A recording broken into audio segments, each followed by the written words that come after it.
ಎಲ್ಲರಿಗೂ ನಮಸ್ಕಾರ. ಇವತ್ತಿನ ವಿಡಿಯೋದಲ್ಲಿ ನಾನು ಈ ಕಾಡು ಮಾವನ್ನು ಬಳಸಿಕೊಂಡು ನೋಡಿ, ಈ ಕಾಡು ಮಾವನ್ನು ಬಳಸಿಕೊಂಡು ಒಂದು ಜ್ಯೂಸ್ ರೆಸಿಪಿಯನ್ನು ಮಾಡಿ ತೋರಿಸ್ತೇನೆ. ಇದು ತುಂಬ ಟೇಸ್ಟ್ ಆಗಿರ್ತದೆ.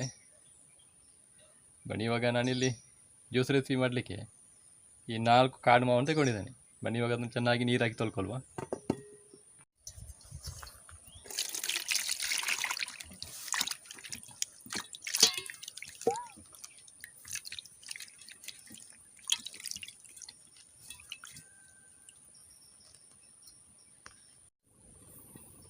ಇವಾಗ ಈ ಮಾವಿನ ಹಣ್ಣಿನ ತೊಟ್ಟನ್ನೆಲ್ಲ ಕಟ್ ಮಾಡಿಕೊಳ್ಬೇಕು.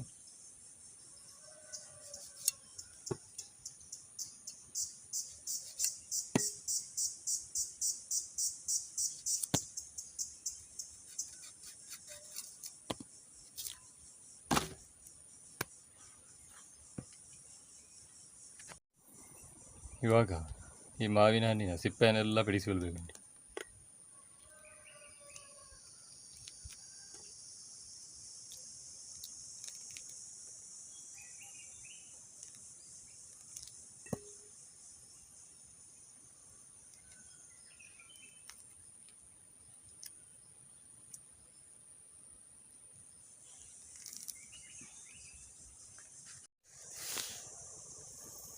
ಇವಾಗ ಇದಕ್ಕೆ ನೀರನ್ನು ಆ್ಯಡ್ ಮಾಡಿಕೊಳ್ತಿದ್ದೇನೆ. ಇದನ್ನು ನಾವು ಚೆನ್ನಾಗಿ ಕಿವುಚಿಕೊಳ್ಬೇಕು.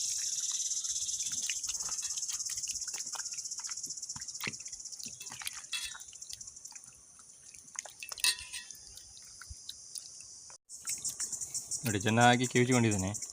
ಇವಾಗ ಇದರ ಮಾವಿನ ಗೊರಟು ಮತ್ತು ಸಿಪ್ಪೆಯನ್ನು ಇದರಿಂದ ತೆಗಿಬೇಕು.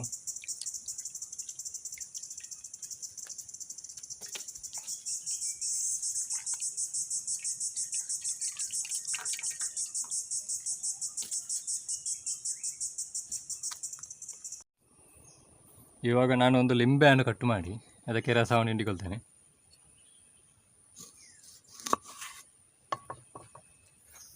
ಲಿಂಬೆ ರಸವನ್ನು ಆ್ಯಡ್ ಮಾಡಿಕೊಂಡರೆ ಸ್ವಲ್ಪ ಟೇಸ್ಟ್ ಡಿಫರೆಂಟಾಗಿ ಚೆನ್ನಾಗಿ ಬರ್ತದೆ.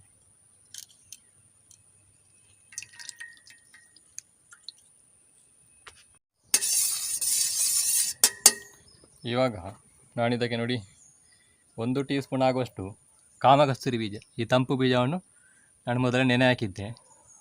ಇವಾಗ ಇದನ್ನು ಇದಕ್ಕೆ ಸೇರಿಸಿಲ್ವ.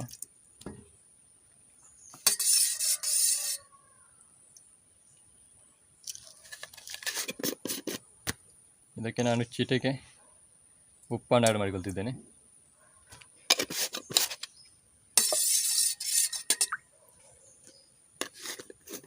ಇದಕ್ಕೆ ನಿಂಬೆ ರಸವನ್ನು ಕೂಡ ಸೇರಿಸಿರುವ ಕಾರಣ ಸ್ವಲ್ಪ ಸಕ್ಕರೆ ಜಾಸ್ತಿ ಬೇಕಾಗ್ತದೆ.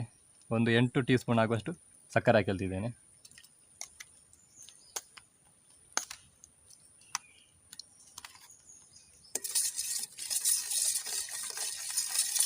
ನಾನಿಲ್ಲಿ 3 ಗ್ಲಾಸ್ ಆಗುವಷ್ಟು ಜ್ಯೂಸ್ ಮಾಡುವಂಥದ್ದು. ಇವಾಗಲೇ ಇದರಲ್ಲಿ 1 ಗ್ಲಾಸ್ ಆಗುವಷ್ಟು ನೀರು ಹಾಕಿಕೊಂಡಿದ್ದೇನೆ.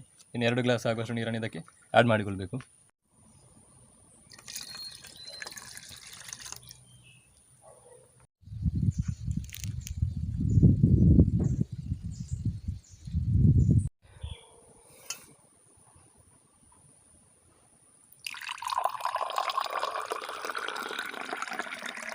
ನೋಡಿ, ನಮ್ಮ ಕಾಡು ಮಾವಿನ ಹಣ್ಣಿನ ಶರ್ಬತ್ ಯಾವ ರೀತಿಯಾಗಿ ಬಂದಿದೆ ಅಂತ.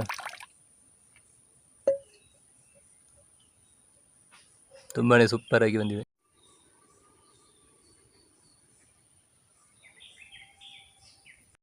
ನೋಡಿ, ಕಾಡು ಮಾವಿನ ಹಣ್ಣಿನ ಜ್ಯೂಸು ತಯಾರಾಗಿದೆ.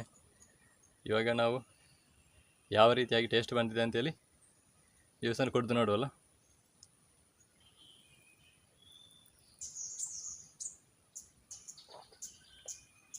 Super taste.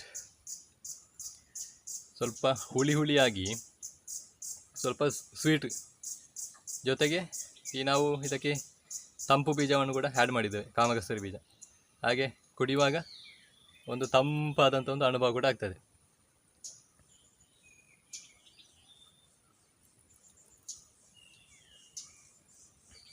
ಭಾರಿ ಒಂದು ಟೇಸ್ಟ್.